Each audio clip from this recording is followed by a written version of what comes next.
بسم الله الرحمن الرحيم.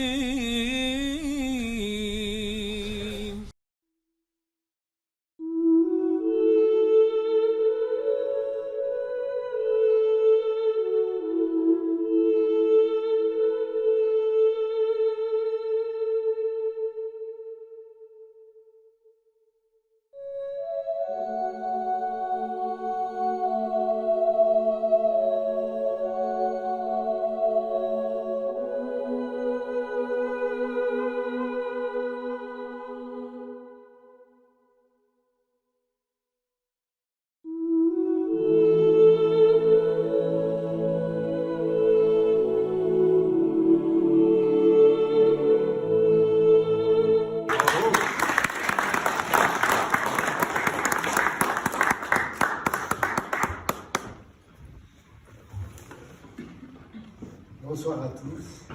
Merci, Monsieur le Président. Je suis très ému et je remercie beaucoup, je vous remercie, vous particulièrement, et puis tous les membres de ce prestigieux, je dirais, pour moi, garder la mémoire de Léopold Senghor dans ce lieu qui est un lieu historique, un lieu de décision, où beaucoup de lois ont vu le jour, des lois qui permettent à ce pays de fonctionner avec la liberté, l'égalité et la fraternité, même s'il y a bien sûr de temps en temps des dérapages, comme nous sommes que des êtres humains, et que nous pouvons faire des impairs, mais c'est le souvenir de tout un héritage, et le fait que le nom du président Senghor soit cité dans cette maison est pour moi un grand honneur parce qu'il est connu, en tous les cas africain. Je ne l'ai pas connu personnellement, mais j'ai connu quelqu'un qui était très très proche de lui, qui était son ministre et son représentant au niveau des Nations Unies, qui était l'ami de mon père et qui était un de ses élèves depuis les années 59. Donc c'est une vieille connaissance qui est toujours en vie et c'est le doyen de la Fondation Senghor. Donc pour revenir au sujet qui nous intéresse ce soir et la gravité de la situation, j'avais bien sûr mis quelques mots sur du papier, mais je crois que les circonstances, et je m'en excuse et vous allez me pardonner, de permettre de ne pas lire le texte, mais de vous parler à tête et à cœur ouvert, parce que nous sommes en train d'atteindre un point de non-retour. Et nous sommes toujours dans cette inconscience en croyant que les choses vont peut-être s'améliorer, parce que nous sommes habitués à ce que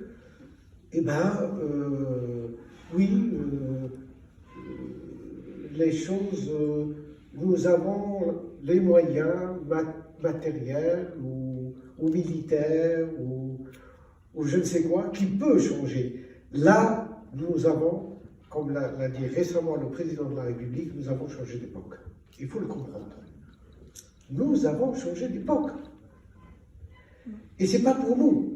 Parce que nous, notre époque restera toujours la même. Mais les générations à venir ont changé d'époque.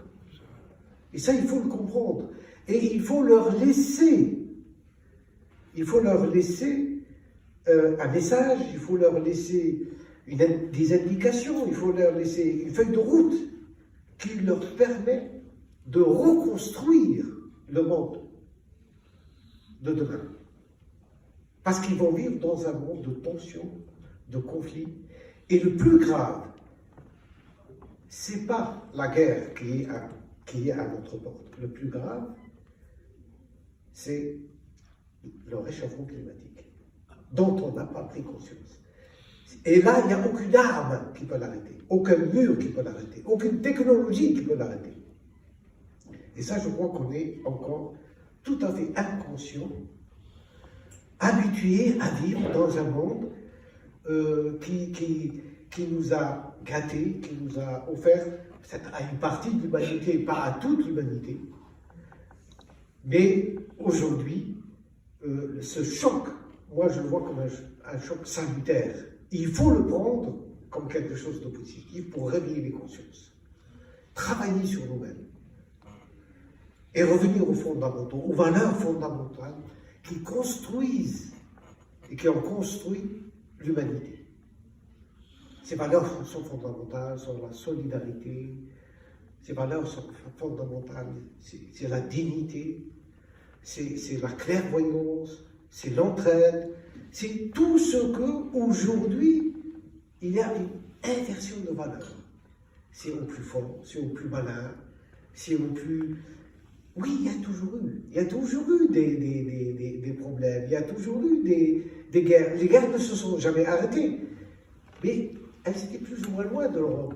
Elles se passaient en Afrique, elles se passaient au Moyen-Orient, elles se passaient peut-être en Asie du Sud-Est, mais là, c'est au cœur de l'Europe. Et dans un lieu qui est le grenier du monde, ne l'oubliez pas. Il y a des pays aujourd'hui, leur question, ce n'est pas la guerre, leur question, comment manger demain, parce qu'ils ont 90 jours de provision. Et ça, la presse n'en parle pas, et elle ne parlera jamais. Parce que c'est des sans-voix. Ils ne sont pas comptés, mais c'est des millions. Cette année, en Afrique du Nord, il n'y aura pas de récolte. Il n'a pas plu, et cette sécheresse, c'est une sécheresse qu'on n'a pas vue depuis 40 ans. Ni le Maroc, ni l'Algérie, ni la Tunisie, ni la Libye, ni l'Égypte. Il n'y a pas de pluie, donc pas de récolte. Et pour ces pays-là, la question va se poser de manger de ce que le pain. Vous savez que la farine et le couscous dans ces pays-là est très important. Et ce grenier à blé qui est l'Ukraine, là aujourd'hui, les ports, le port d'Odessa, Mariupol, c'était les ports par lesquels transitait tout le blé qui venait vers ces pays-là. Il y a l'Inde, c'est plus d'1 milliard de personnes, ils mangeaient de ce blé-là. Il y a l'Indonésie. Donc vous voyez que plus on approche du problème et plus on voit la répercussion sur une multitude de choses, et nous sommes encore à nous regarder comme chiens et chats, et nous sommes encore dans une logique de sécuritaire et pas une logique de paix. Et c'est là ce qui m'amène à parler de la paix et du vivre ensemble. Cette troisième voie, j'ai dit, excusez-moi, j'ai dit foi, oui, il faut y croire.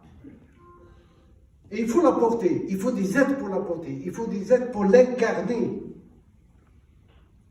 Il faut taper à toutes les portes. L'histoire de l'EJVEP, c'est 3 années de travail et de porte-à-porte, d'une délégation à une autre, d'un pays à un autre, d'un ministre à un autre. Ça n'a pas été facile.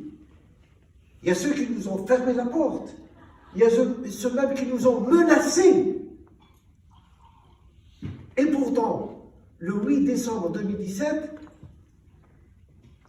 l'Assemblée générale, avec les 193 pays membres,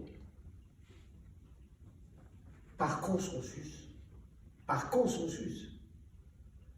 qu'on ne dit pas comment les diplomates le savent, il y a peut-être ici des diplomates qui le savent, aux Nations Unies, il y a 2 façons de voter. Il y a le consensus et il y a la voix majoritaire.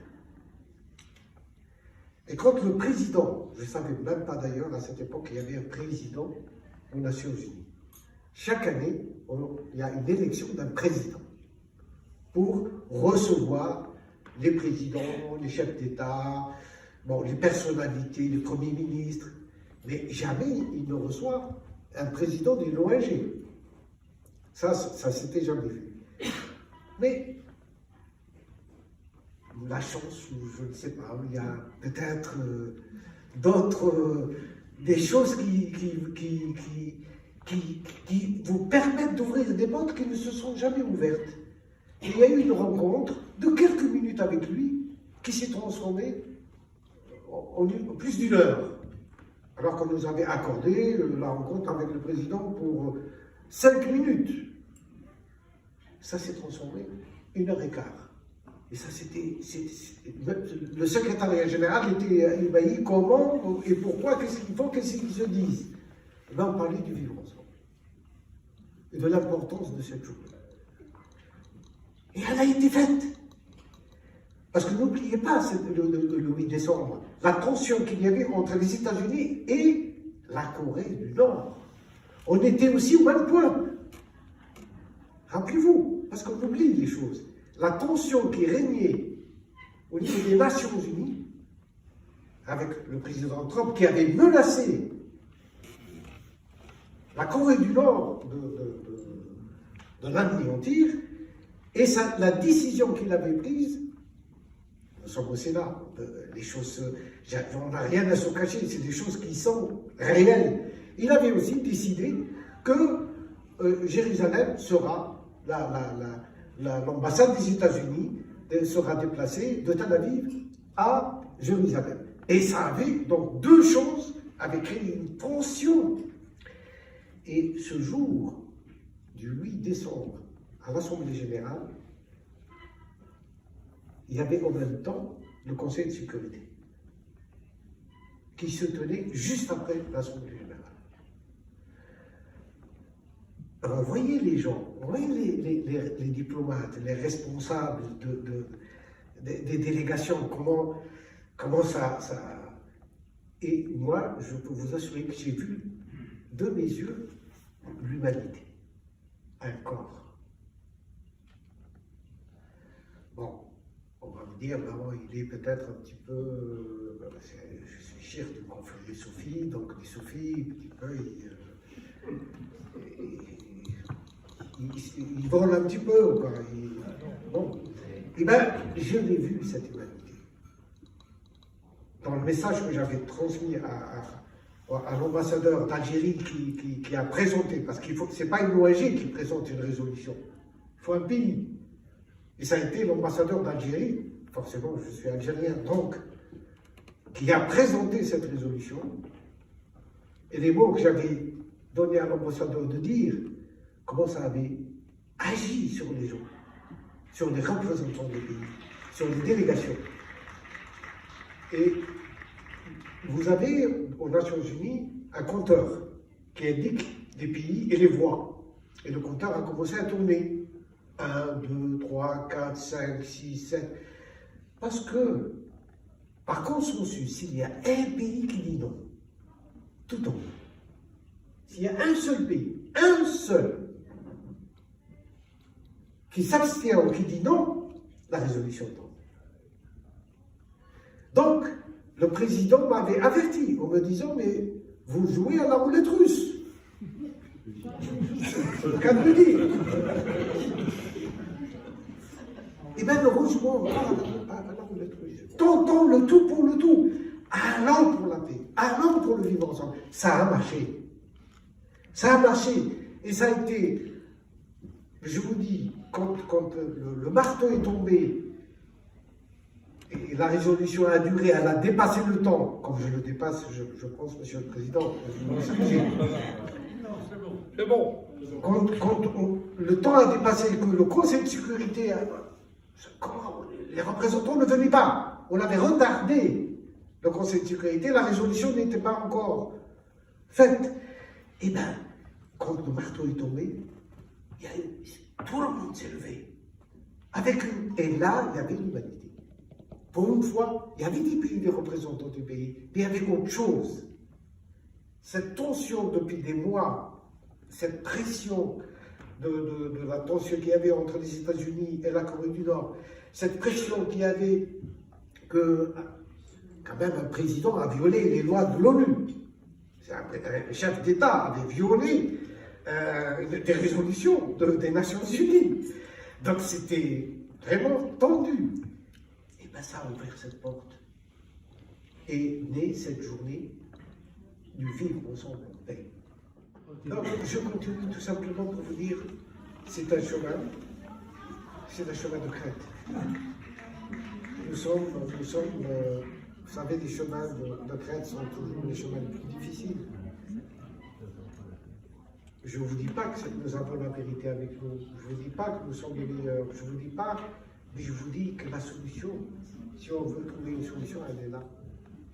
Elle est dans le vivre ensemble en paix. Et pour cela, il faut l'enseigner, il faut éduquer. On ne récolte que ce qu'on sème. Et c'est par l'éducation qu'on peut arriver à changer les choses. Mais les politiques ne veulent pas entendre ça. Parce que c'est long terme. C'est le long terme. Il faut investir. Eh oui, investir dans l'éducation à la culture de paix. Il faut qu'elle soit dans les programmes scolaires de nos enfants. Comment voulez-vous changer les choses? Comment voulez-vous qu'on puisse changer les choses? C'est là, c'est ça le talon d'Achille de notre société. Aujourd'hui, les enfants vivent dans le virtuel. Ils sont dans un monde imaginaire. Tuer ou regarder des bombes tomber, ils jouent tous les jours avec leur téléphone, avec leur smartphone, à la guerre. C'est quelque chose qui est devenu... On a l'impression, quand on regarde à la télévision, que les gens qui se présentent, qui parlent de la guerre, comme si c'était quelque chose, comme si c'était une chose. Les médias. Ah oui, les médias, mais les médias sont influencés, malheureusement. Ils ont une influence énorme. Les réseaux sociaux, c'est pire. Donc on rentre dans le monde virtuel. On a besoin d'un nouveau récit. D'un récit rassembleur. De réconcilier la famille humaine. De rassembler cette famille, de lui dire que nous sommes tous de la même famille. Nous sommes tous de la même famille. Il y a des lettres droites, il y a des lettres rondes, il y a des lettres tordues. Le Z ne ressemble pas au I et le I ne ressemble pas au T. Mais essayez d'enlever 1, 2, 3 lettres parce que vous n'aimez pas ou parce que vous ne l'appréciez pas. Enlevez-la et vous ne pouvez plus écrire. Toutes les connaissances que nous avons sont dans 26 lettres en langue latine, en langue française et 28 en langue arabe et peut-être, je ne sais plus combien dans les autres langues. Mais toutes ces lettres, individuellement, elles ne signifient rien. Mais quand rattachées l'une à l'autre, elles donnent du sens. Elles nous parlent. Elles nous éduquent. Elles nous transmettent des connaissances. Elles nous transmettent des savoirs. Elles nous transmettent notre histoire, notre mémoire. Elle est dans 28 lettres. Et pas que la nôtre, mais la connaissance de l'univers tout entier. Vous ne trouvez tous les livres qui sont dans la Bibliothèque nationale et ceux qui sont tous en France se résument à 26 lettres. Il n'y a pas une lettre de plus. Et c'est nous, en tant que membres, en tant que quantité, en tant que personne, nous faisons corps avec cette humanité. Chacun de nous est une cellule de ce corps qui s'appelle l'humanité. Qu'on le veuille ou pas. Je vais vous dire les statistiques, je vais vous dire, oui, j'ai des rapports du secrétaire général. Vous savez combien il y a de conflits par an?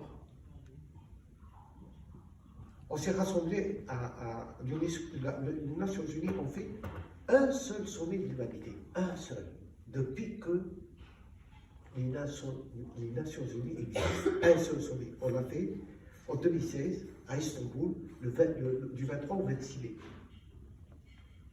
Le premier et le dernier.